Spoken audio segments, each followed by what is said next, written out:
Oke, Assalamualaikum warahmatullahi wabarakatuh. Selamat berjumpa kembali dengan saya, Bang Pais.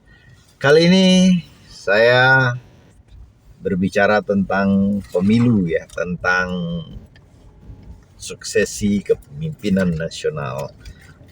Yang kita tahu ya, ada 3 calon saat ini, yakni Anies atau Amin ya, Caimin, satu lagi siapa ya, Ganjar dengan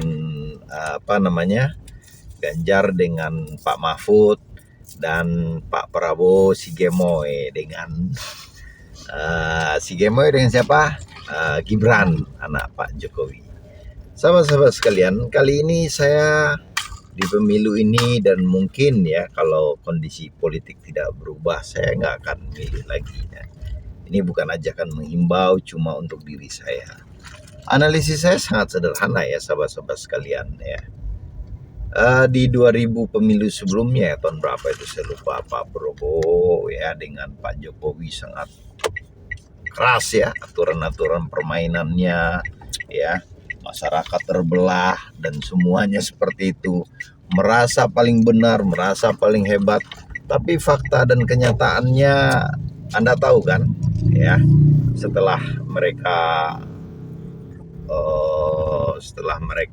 pemilu selesai ya, di mana rakyat masih terbelah antara kadrun dan cebong.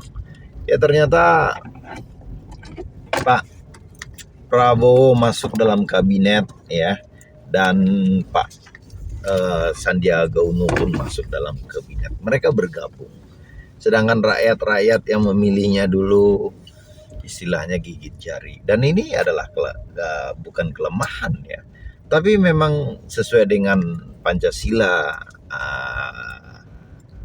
ayat Pancasila sila keempat, yakni apa sila keempat?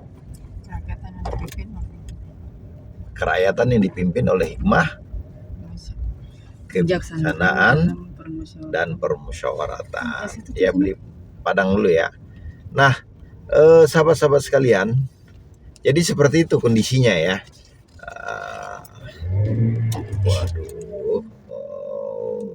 Jadi seperti itu kondisinya ya. Jadi dengan adanya seperti itu sahabat-sahabat sekalian, kita mengetahui bahwa sistem demokrasi kita ini adalah kerakyatan yang dipimpin oleh hikmah ya dan permusyawaratan. Jadi apapun itu harus dimusyawarahkan ya, dan itu kesalahan daripada berpikir rakyat Indonesia kebanyakan bahwa kita itu terbelah seperti oposisi di pemerintah seperti Amerika dan Eropa. Ternyata tidak. Sahabat-sahabat sekalian, kalau kita melihat juga di dunia persahaman ya, kalau Anda mengenal dunia saham apalagi sebagai investor ya, Anda mengulik siapa pemilik saham ini, karena Anda harus mengerti siapa saham itu. Kenapa investor harus ngerti? Karena ada yang namanya dengan baik daripada pengelolaan tata kelola daripada orang-orang itu ya, saya lupa istilahnya itu kita harus mesti tahu ini mantan koruptor kah, mantan orang yang merugikan perusahaan kah, atau mantan orang-orang yang senang bikin saham gocap kah. Kita harus tahu itu.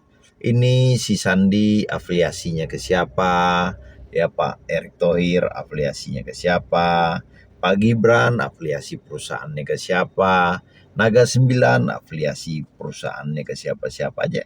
Itu tergambar dengan jelas ya di dunia saham, yang memang ya nama-nama mereka tuh harus tercantum atau minimal mereka dulunya sebagai pendiri perusahaan itu. Sahabat-sahabat sekalian, saya nggak mempunyai jiwa yang kuat ya menerima bahwa tiba-tiba kita kencang bicara hidup Pak Anies, hidup Jokowi, hidup Pak Prabowo, hidup Pak Ganjar. Tapi pada akhirnya ya kita melihat bahwa ternyata Pak Anies kita tahu ya, satu alumni dengan Pak Ganjar dan Pak Mahfud, yang kalau tidak salah saya juga alumni UGM. Ya kita juga tahu Pak Anies juga bagaimanapun diusung oleh Gerindra yang pada waktu itu Pak Prabowo merekomendasikannya, dan kita tahu juga Pak Anies juga dulunya adalah salah seorang petarung daripada pemenangan Pilpres Pak Jokowi dan diangkat jadi menteri yang walaupun akhirnya disingkirkan dengan berbagai alasan, tetapi mereka semua itu punya benang merah ya.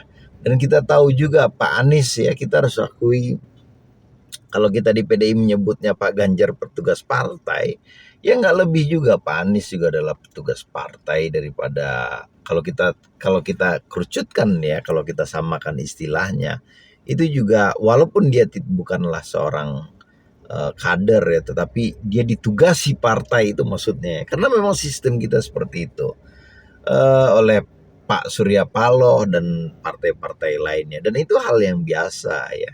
Dan itu hal yang biasa karena semua kepemimpinan nasional yang ada saat ini itu memang harus ditugasi partai. Jadi istilah petugas partai itu adalah istilah-istilah yang mendelegimate, mendelegasi, mengeliminasi uh, partai politik itu sendiri atau demokrasi sendiri karena jalan yang kita pilih seperti itu. Sahabat-sahabat sekalian, kita melihat ya dalam pemilihan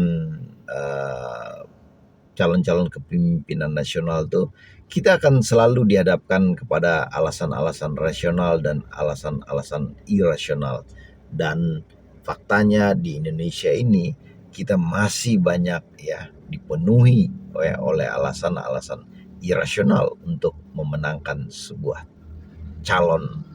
Sahabat-sahabat sekalian, di 2004 saya letting to go atau nothing to lose ya.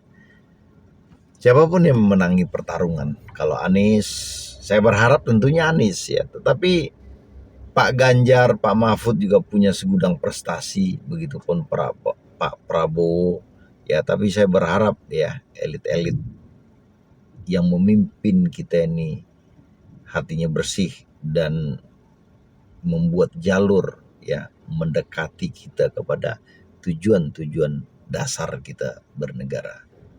Salam dari aktivis 98 ya, KB Usaid dan teman-teman yang lainnya ya yang pernah berjuang bersama kita. Semoga aja diberikan kebaikan-kebaikan ya, diberikan kemudahan-kemudahan ya, diberikan otak yang waras, logik yang baik, jauh dari pragmatis, jauh dari oportunis, minimal mempunyai idealisme agar kita bisa mendekati diri kepada tujuan-tujuan kita bernegara. Akhir kata, wabillahi taufik walhidayah. Assalamualaikum warahmatullahi wabarakatuh. Salam aktivis 98.